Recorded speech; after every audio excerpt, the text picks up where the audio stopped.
menjelang persalinan, tubuh ibu akan memberikan tanda-tanda bahwa momen yang dinantikan semakin dekat. Tapi bagaimana sih cara mengenali tanda-tanda dengan cepat? Ibu-ibu jangan khawatir nih. Di sini saya akan membantu ibu-ibu untuk memahami perubahan yang terjadi pada tubuh ibu dan kapan sih waktu yang tepat untuk mempersiapkan persalinan.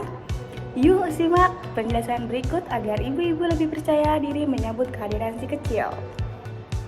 Nah, menjelang persalinan, tubuh ibu akan mengalami perubahan yang menandakan persalinan sudah dekat. Nah, di sini saya akan menjelaskan lebih rinci mengenai tanda-tanda persalinan sudah dekat dan persalinan sesungguhnya yang perlu diketahui ibu-ibu semua.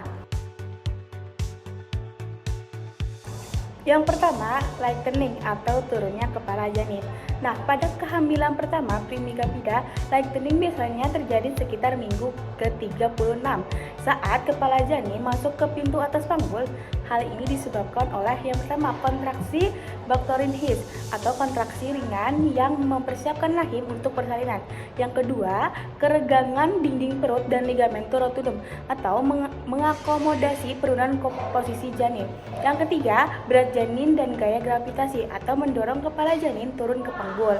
Nah, tanda-tanda yang dirasakan oleh ibu-ibu ini, perut bagian atas terasa lebih ringan, napas terasa lebih lega.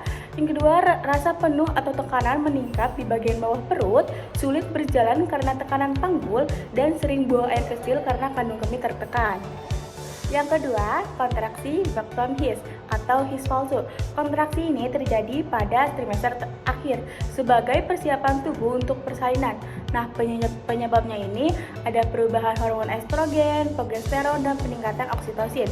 Ciri-cirinya ini tidak teratur dan sering menghilang, tidak menyebabkan perubahan pada serviks atau tidak ada pembukaan, dan durasinya pendek dan tidak bertambah dengan aktivitas fisik.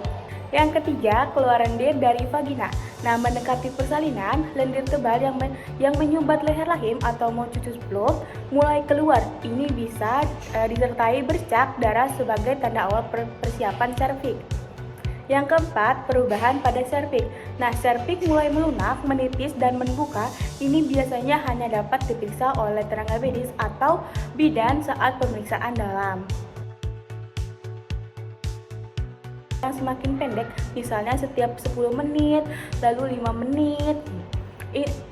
Intensitas dan durasinya semakin meningkat, menyebabkan perubahan pada serviks atau pendataran dan pembukaan. Yang terakhir, bertambah kuat jika ibu melakukan aktivitas seperti berjalan. Nah, his kontraksi yang nyata ini seperti his 5 kali dalam 10 menit, lamanya 55 kali detik. Yang kedua, pecah ketuban atau pengeluaran cairan. Nah, pecah kantung ketuban ditandai dengan keluarnya cairan dari vagina yang sulit ditahan.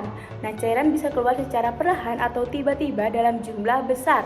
Jika ketuban pecah, segera ke fasilitas kesehatan atau bidan terdekat karena resiko infeksi meningkat jika persalinan tidak berlangsung dalam 24 jam. Yang ketiga, pengeluaran lendir bercampur darah. Nah, akibat pembukaan serviks, lendir dan dari kanal serviks terlepas, lendir sering bercampur dengan sedikit darah karena kapiler serviks pecah.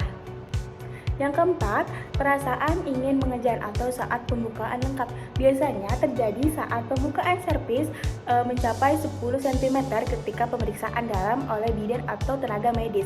Rasa ini disebabkan oleh kepala bayi yang menekan ke jalan lahir ibu-ibu nih. Tanda bahaya yang perlu segera ditangani. Yang pertama, ketuban pecah dini atau sebelum persalinan dimulai. Segera ibu-ibu untuk ke rumah sakit untuk mencegah infeksi. Jadi apabila ibu-ibu mengalami ada pengeluaran lendir, itu ibu-ibu segera untuk ke bidan terdekat. Yang kedua, perdarahan berlebihan. Darah segar dalam jumlah banyak yang dapat menjadi tanda komplikasi serius. Yang ketiga, janin tidak bergerak atau gerakan berkurang. Yang keempat, rasa sakit yang tidak hilang. Nah, ini bisa menjadi tanda masalah serius. Jadi ibu-ibu harus segera ke PMB. Yang pertama, persiapan mental dan fisik. Seperti mempelajari teknik pernapasan dan relaksasi untuk menghadapi kontraksi. Pastikan tubuh tetap terhidrasi dan mendapatkan istirahat yang cukup. Yang kedua, persiapan logistik. Nah, siapkan tas untuk persalinan berisi pakaian ibu, perlengkapan bayi, dan dokumen penting seperti kartu identitas dan buku kehamilan. Yang ketiga, komunikasi dengan tenaga medis. Ketahui kapan harus menghubungi bidan atau dokter dan pastikan memiliki nomor telepon yang bisa diakses. Yang keempat, rencana transportasi. Tentukan cara menuju fasilitas kesehatan, terutama jika ketuban pecah atau kontraksi semakin intens. Nah, segitu saja penjelasan dari saya.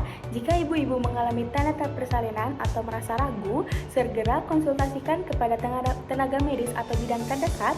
Persiapan yang matang dan dapat membantu ibu-ibu proses persalinannya berjalan lebih lancar dan aman.